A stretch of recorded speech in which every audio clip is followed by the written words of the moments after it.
नमस्कार मित्रांनो, शिक्षण विभागाची अत्यंत महत्त्वाची अपडेट आपण या व्हिडिओमध्ये जाणून घेणार आहोत। तर थंबनेल बघून आपल्या लक्षात आलेलं असेल, सरळ स्टुडंट पोर्टलची महत्त्वाची अपडेट असणार आहे। सरळ स्टुडंट पोर्टलवर विद्यार्थी प्रमोशन करण्याकरिता सुविधा उपलब्ध झालेली आहे आणि ते जे विद्यार्थी प्रमोशन आहे सरळ स्टुडंट पोर्टलचं, ते आपण आपल्या मोबाईलवरून अगदी सहजपणे 2 मिनिटांमध्ये कसं करायचं याची संपूर्ण सविस्तर माहिती आपण या व्हिडिओमध्ये जाणून घेणार आहोत। तर नमस्कार, मी राज मेश्राम मराठीशाळा.com या YouTube चॅनलवर पुन्हा एकदा आपलं सहर्ष स्वागत आहे। मित्रांनो, यापूर्वी आपण युडाइस प्लसचं जे स्टुडंट मॉड्यूल आहे त्यावर आपण प्रमोशन करून घेतलेले आहे। आता सरळचं जे स्टुडंट पोर्टल आहे त्यावर सुद्धा ही सुविधा उपलब्ध झालेली आहे आणि आपल्याला लवकरात लवकर ते प्रमोशन करून घ्यायचे आहे। अगदी सहजपणे आपल्या मोबाईलवरून ते प्रमोशन करता येणार आहे। त्यासाठी आपल्याला संपूर्ण व्हिडिओ हा स्किप न करता पूर्ण बघायचा आहे। तर अत्यंत महत्त्वाचा व्हिडिओ येणार आहे, त्यामुळे व्हिडिओला स्किप न करता पूर्ण बघा। चॅनलवर जर नवीन असाल तर चॅनलला सबस्क्राइब करायला विसरू नका आणि व्हिडिओ जर आवडला तर व्हिडिओला लाईक व शेअर करा।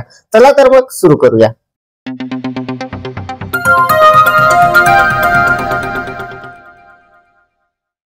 तर मित्रांनो, आपल्याला सरळ स्टुडंट पोर्टलवर विद्यार्थ्यांचे प्रमोशन करून घेण्यासाठी आपल्या क्रोम ब्राउझरमध्ये मोबाईलच्या स्टुडंट पोर्टल असं टाईप करून घ्यायचं आहे। तिथे आपण ते टाईप केल्यानंतर स्टुडंट पोर्टल जे आहे सरळचं त्याची वेबसाईट येणार आहे। तर बघा, अशा पद्धतीचा इंटरफेस आहे। हा जो पहिला रिझल्ट आहे यावर आपण क्लिक करून घेणार आहोत। अत्यंत सोप्या पद्धतीने आपलं हे जे प्रमोशन आहे हे अत्यंत सोप्या पद्धतीने तर बघा, सरळचं जे स्टुडंट पोर्टल आहे ते अशा पद्धतीने ओपन होणार आहे। इथे आपल्याला काही सूचना दिसणार आहे, या सूचना आपल्याला वाचून घ्यायच्या आहे। त्यानंतर इथे क्लोजचं एक बटन आहे छोटंसं, यावर क्लिक करून याला त्यानंतर बघा हे लॉगिनचं पेज आपल्या समोर आलेलं आहे। इथून आपल्याला आपल्या शाळेचा सरळ स्टुडंट पोर्टलचा आयडी आणि पासवर्ड टाकून लॉग इन करून घ्यायचा आहे। लॉग इन कसं करायचं आपल्याला माहिती आहे। तर बघा, इथे आयडी पासवर्ड आणि इथे हा जो कॅप्चा आहे तसा टाकून इथे लॉग इन करून घ्यायचा आहे। तर मी अगोदर लॉग इन करून घेतो, त्यानंतर आपण प्रत्यक्ष जे आपले प्रमोशन आहे विद्यार्थ्यांचे ते कसे करायचे हे आपण पाहणार आहोत। अगदी सहजपणे आपल्या मोबाईलवरून हे काम होणार आहे। फक्त आपल्याला हा जो व्हिडिओ आहे हा स्किप न करता बघायचा आहे। तर मित्रांनो बघा, लॉग इन केल्यानंतर आपल्यासमोर अशा पद्धतीचं पेज ओपन होणार आहे। आपलं इथं स्टुडंट पोर्टल जे आहे सरळचं त्यावर लॉग इन झालेलं आहे। पहिल्या याच्यामध्ये आपल्याला संपूर्ण शाळेची माहिती इथे दिसणार आहे, मुख्याध्यापकाचं नाव वगैरे। तर बघा, इथे आपल्याला आपण मोबाईलवरून करत आहोत। इथे जे लाल पट्टी दिसत आहे मेनूची, यावर आपल्याला क्लिक करायचं आहे। मेनूवर क्लिक केल्यानंतर बघा इथे प्रमोशन म्हणून आहे। तर इथे आपल्याला हे जे प्रमोशनचा टॅब आहे यावर जायचं आहे। तर बघा, इथे प्रमोशन मध्ये आपल्याला हे प्रमोशनचं टॅब आहे आणि यामध्ये खाली first standard to 8th standard असं लिहिलेलं आहे। यावर आपल्याला क्लिक करून घ्यायचं आहे। यावर आपण क्लिक केल्यानंतर बघा अशा पद्धतीचा इंटरफेस आपल्या समोर येणार आहे। मोबाईलवरून आपण करत आहे, थोडं मी झूम करून घेतो। तर बघा, इथे मित्रांनो आपल्याला प्रमोशन करताना इथे स्टुडंट स्टॅटिस्टिक फॉर 2023-24 म्हणजे मागच्या वर्षीची ही पटसंख्या आहे वर्गानुसार, आणि प्रमोशन केल्यानंतर हे जे आहे हे या साईडला जाणार आहे। सगळे स्टुडंट स्टॅटिस्टिक्स फॉर 2024-25 म्हणजे प्रमोशन होऊन हे जे पहिलीचे आहे दुसरी जाणार आहे, इकडे संपूर्ण ते तिथे येणार आहे। तर आपण प्रत्यक्ष करून दाखवणार आहोत।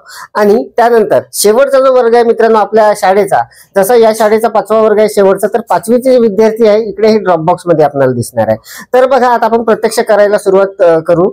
तर बघा, मी थोडं झूम करून घेतो। इथे बघा फर्स्ट स्टँडर्ड जे आहे 5 आहे इथे स्टुडंट काउंट फर्स्ट स्टँडर्डचे। तर आपल्याला या संख्येवर क्लिक करायचं स्टुडंट काउंटवर। इथे आपण क्लिक केल्यानंतर बघा एक नवीन इंटरफेस आपल्या समोर आलेला आहे। खाली संपूर्ण विद्यार्थ्यांची नावं आलेली आहे त्या वर्गाचे, आणि इथे आपल्याला संपूर्ण बाय डिफॉल्ट सिलेक्ट असणार आहे। इकडे चेकचं जे साईन आहे ते संपूर्ण सिलेक्ट असणार आहे। इथे आपल्याला काहीच करायचं नाही मित्रांनो। आपण युडाइस प्लस वर जेव्हा प्रमोशन केले तिथे आपल्याला टक्केवारी वगैरे टाकायची होती, उपस्थितीचे दिवस टाकायचे होते, परंतु इथे आपल्याला काहीच करायचं नाही। इथे फक्त आपल्याला खाली एक बटन दिसणार आहे प्रमोटचं, यावर आपल्याला क्लिक करून घ्यायचं आहे। यावर आपण क्लिक केल्यानंतर एक कन्फर्मेशन आपल्या समोर येणार आहे, student Maharashtra government says are you sure to promote this student. तर याला ओके करून घ्यायचं आहे। ओके केल्यानंतर प्रमोशन कंप्लीटेड सक्सेसफुली असा मेसेज आपल्याला येणार आहे, म्हणजे ते पहिलीचे जे विद्यार्थी आहेत दुसरीमध्ये गेलेले असतील। तर बघा, आता आपल्याला इथे बदल झालेला दिसत आहे। इकडे पहिलीचे होते ते इकडे दुसरीमध्ये आलेले आहे 5 विद्यार्थी।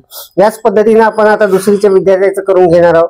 अगदी सहजपणे होणार आहे। सर्व माहिती तिथे बाय डिफॉल्ट सिलेक्ट असणार आहे। फक्त आपल्याला इथे प्रमोटच्या टॅबवर क्लिक करून घ्यायचं आहे। इथे क्लिक केल्यानंतर पुन्हा आपल्याला ते कन्फर्मेशन आलेलं आहे, याला ओके करायचं आहे। प्रमोशन कंप्लीटेड सक्सेसफुली म्हणून आलेलं आहे। दुसरीचे आपले विद्यार्थी तिसरी तिकडे गेलेले आहे। याच पद्धतीने आता आपण तिसऱ्या वर्गाचे प्रमोशन करणार आहोत. इथे सुद्धा तसंच आलेलं आहे, प्रमोट करू आपण, कन्फर्मेशन आलेलं आहे, ओके करू, प्रमोशन सक्सेसफुली. त्यानंतर इथे चौथीचा जो वर्ग आहे, इथे सुद्धा जेवढे विद्यार्थी आहेत ते सर्व आलेले आहे. इथे आपण प्रमोटवर क्लिक करणार आहोत. इथे कन्फर्मेशन आलेलं आहे, याला ओके करणार आहोत. त्यानंतर प्रमोशन कम्प्लिटेड सक्सेसफुली म्हणून आलेलं आहे, यालाही ओके करणार आहोत. तर अशा पद्धतीने 4 वर्ग आपले झालेले आहे. आता शेवटचा जो वर्ग आहे मित्रांनो, इथे 5वा वर्ग, याला सुद्धा आपल्याला तसंच करायचं आहे. इथे जे विद्यार्थी संख्या आहे त्यावर आपण क्लिक करणार आहोत. ते विद्यार्थी आलेले आहे, चेकबॉक्स ठीक आहे आणि सर्व माहिती बरोबरच आहे. तर इथे आपल्याला इथे प्रमोटवर क्लिक करून घेणार आहोत. आता फक्त इथे बदल हाच असणार आहे की आपल्या शाळेचा जो शेवटचा वर्ग आहे त्या वर्गातील जे विद्यार्थी आहे ते इकडे ड्रॉप बॉक्स मध्ये येतील, कारण ते दुसऱ्या शाळेत गेलेले आहे आणि तिथून ते इम्पोर्ट होणार आहे, त्यामुळे ते ड्रॉप बॉक्स मध्ये दिसणार आहे तिथे.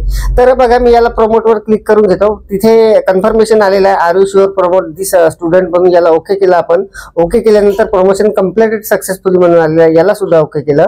आणि आता हे जे विद्यार्थी आहे हे आपल्याला इथे ड्रॉप बॉक्स मध्ये दिसणार आहे. तर अशा पद्धतीने मित्रांनो आपले जे प्रमोशन आहे अगदी सहजपणे झालेले आहे. मोबाईलवरून काही जास्त आपल्याला वेळ लागणार नाही आहे. 2024-25 चे जे प्रमोशन आहे ते आपण मोबाईलच्या सहाय्याने अगदी सहजपणे केलेले आहे. शेवटच्या वर्गाचे विद्यार्थी ड्रॉप बॉक्स मध्ये दिसतील आणि बाकीचे जे विद्यार्थी आहेत ते इकडे दिसणार आहे आपल्याला. तर मोबाईलवरून अगदी सहजपणे आपल्याला हे प्रमोशन करता येणार आहे. जर आपण पूर्ण व्हिडिओ बघितलेला असेल तर आपल्याला हे समजलं असेल. तर मित्रांनो या व्हिडिओमध्ये एवढंच. व्हिडिओ जर आवडलेला असेल तर व्हिडिओला लाईक करा, शेअर करा आणि माझ्या मराठीशाळा.com या युट्यूब चॅनलवर जर नवीन असाल तर चॅनलला सबस्क्राईब करायला विसरू नका. पुन्हा व्हिडिओ असाच एका नवीन माहितीसह, नवीन अपडेटसह. तोपर्यंत धन्यवाद.